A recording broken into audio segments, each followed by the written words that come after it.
नमस्कार दोस्तों, आप सबका स्वागत है फिर से इस चैनल पे, इस वीडियो पे।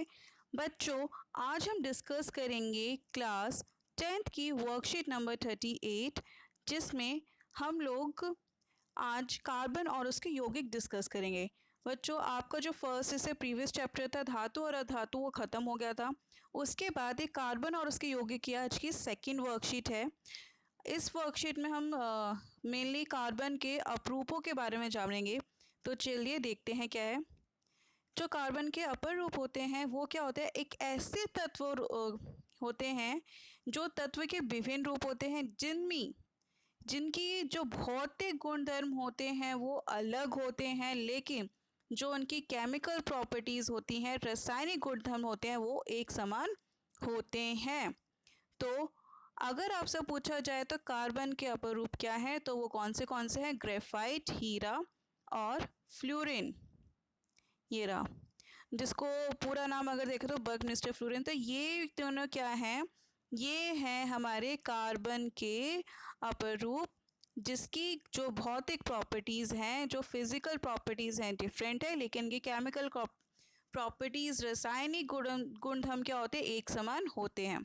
तो चलिए इनमें अंतर देखते हैं। अंतर के आधार कौन से हैं? संरचना।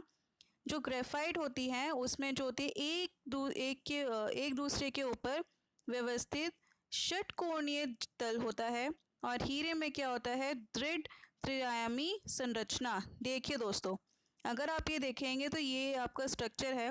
ये देखिए, ये जो आपका ग्रेफाइट है उसमें एक के ऊपर एक लेयर ये हो गई, फिर दूसरी ये लेयर ये हो गई, तो एक लेयर के ऊपर एक लेयर है, इस तरह से लेयर्स हैं, ठीक है।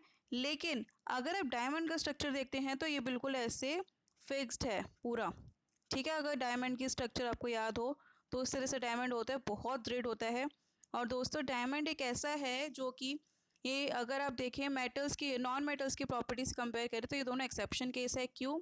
क्योंकि ग्रेफाइट क्या होता है? जो कि इलेक्ट्रिसिटी कंडक्ट करता है, और जो हीरा है वो कार्बन का एलोट्रॉप है, कार्बन का अपर रूप है, लेकिन सबसे स्ट्रॉन्गेस्ट है।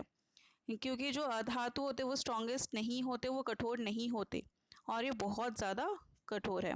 अब है आबंधन। आबंधन जो ग्रेफाइट है, कार्बन के प्रत्येक परमाणु का आबंधन कार्बन के 3 अन्य परमाणु के साथ होता है। मतलब एक अगर कार्बन है तो वो 3 कार्बन के साथ इस तरह से जुड़ा हुआ है, ठीक है दोस्तों। और हीरे में कार्बन का प्रत्येक परमाणु कार्बन के 4 अन्य परमाणु के साथ आबंधित होता है, जिससे ये इस तरह की संरचना लेते हैं। अगर आप इस कार्बन को लेके चलेंगे, ये वाला कार्बन, तो देखिए 1 2 3 4, तो यहाँ पे क्या हुआ कि एक कार्बन क्या है, वो 4 कार्बन से बंधित है। और अगर इसमें हम ग्रेफाइट में देखें तो इसमें देखिए, अगर ये देखेंगे ये 2 से है ये वाला, तो इसमें क्या है, एक कार्बन वो 3 से है, ठीक है दोस्तों। अब उसके बाद है रूप। जो इसका रूप होता है चिकना होता है, फिसलनशील होता है।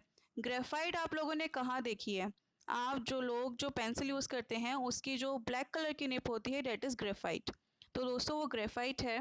तो ग्रेफाइट आपने देखा होगा वो चिकनी होती है, फिसलनशील होती है, ठीक है। और जो हीरा होता है वो बहुत ज़्यादा क्या होता है? कठोर। फिर उसके बाद है चालकता। क्योंकि इसके अंदर फ्री इलेक्ट्रॉन्स होते हैं, so they are good conductor of electricity. ये दे क्या होते हैं? सुचालक।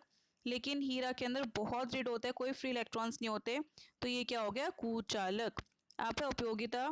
ये कहाँ पे यूज़ होता है? जैसे कि पेंसिल के लेड बनाने में आपने देखा है वो ग्रेफाइट यूज़ होता है। और हीरा काटने के उपकरण, क्योंकि बहुत शार्प और काफ़ी हार्ड होता है, तो आभूषण बनाने में काटने के उपकरणों में हीरा यूज़ होता है।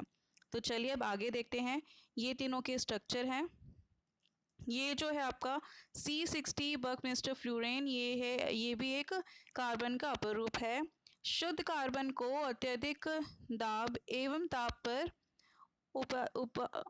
उपचारित करके हीरो को संश्लेषित किया जाता है, और ये हीरा आकार में छोटे होते हैं, लेकिन अन्यथा ये प्रकृति हीरो से अभिदनीय नहीं होते हैं।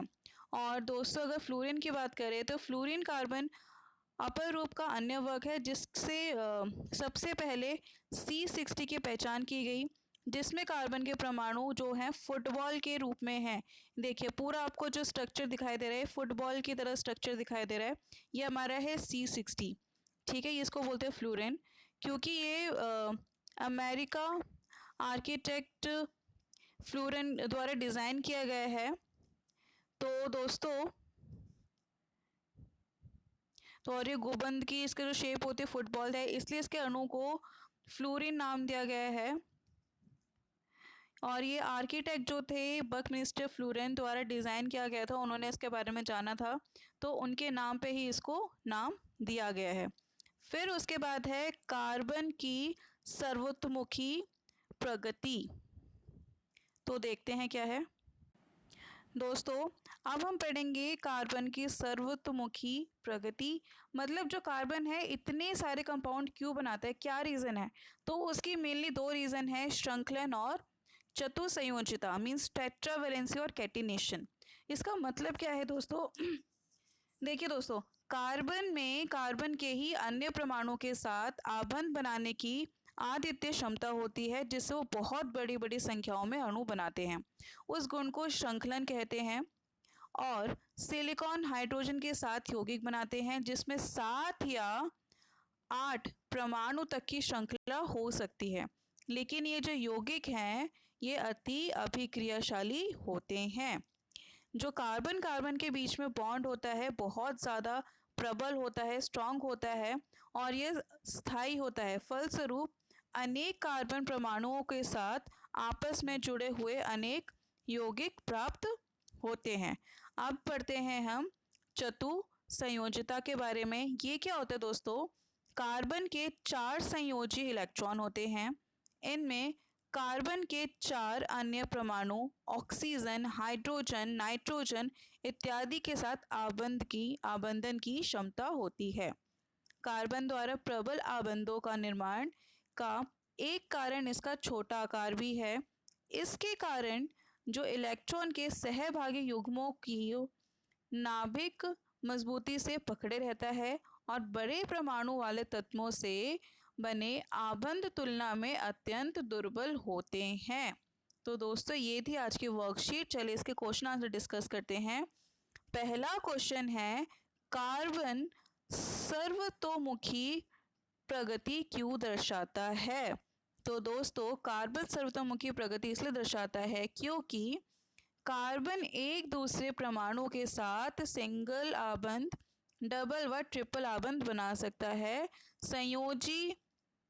संसंयोजी आबंध प्रगति के कारण कार्बन लंबी श्रृंखला बना सकता है।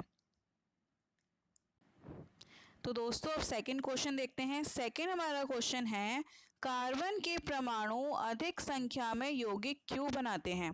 तो दोस्तों इसके दो मेन रीज़न है, 4 संयोगिता और श्रृंखलन, जिसके कारण हमारे चारों ओर कार्बन यौगिक की विशाल संख्या दिखाई देती है तथा श्रृंखलन कार्बन का एक विशिष्ट गुणधर्म है और कार्बन के दूसरे परमाणु के साथ सिंगल, डबल तथा ट्रिपल बंध बनाकर लंबी श्रृंखला का निर्माण कर विभिन्न यौगिकों के साथ बनाता है। अब आपके पास तीसरा प्रश्न है, फ्लोरीन में कार्बन परमाणुओं की न्यूनतम संख्या एवं उसका आकार बताइए। तो दोस्तों जो न्यूनतम संख्या है वो है हमारी 5 और उसका आकार क्या होता है? फुटबॉल आकार। ठीक है दोस्तों, और C60 सर्वाधिक स्थायी फ्लोरीन है। अब उसके बाद है कि फोर्थ क्वेश्चन है, एक बच्चा दोनों ओर से पेंसिल छीलकर बैटरी के दोनों टर्मिनल को जोड़ देता है, तो क्या परिपथ में से विद्युत धारा प्रवाहित करेगी? बिल्कुल करेगी। क्यों? क्योंकि वो जो पेंसिल को छील कर रख रहा है उसके अंदर क्या है? ग्रेफाइट है। ये जो ग्रेफाइट है ये बिजली का सुचालक होता है। तो जब इसको दोनों तरीके से यहाँ पे इसके तार कनेक्ट करेंगे, परिपथ बनाएंगे, तो वो बिल्कुल चलेगा। ठीक है दोस्तों, क्योंकि वो सुचालक है। हाँ, परिपथ से विद्युत धारा प्रवाहित होगी क्योंकि पेंसिल में ग्रेफाइट होता है जो कि विद्युत का सुचालक है। तो दोस्तों हमारी ये थी आज की वर्कशीट नंबर 38, जिसमें हमने आपका न्यू चैप्टर कार्बन उसके यौगिक डिस्कस किया। आशा करते हैं आपको कुछ इससे समझ आया होगा। और वीडियो भी समझ आई होगी। वीडियो देखने के लिए धन्यवाद।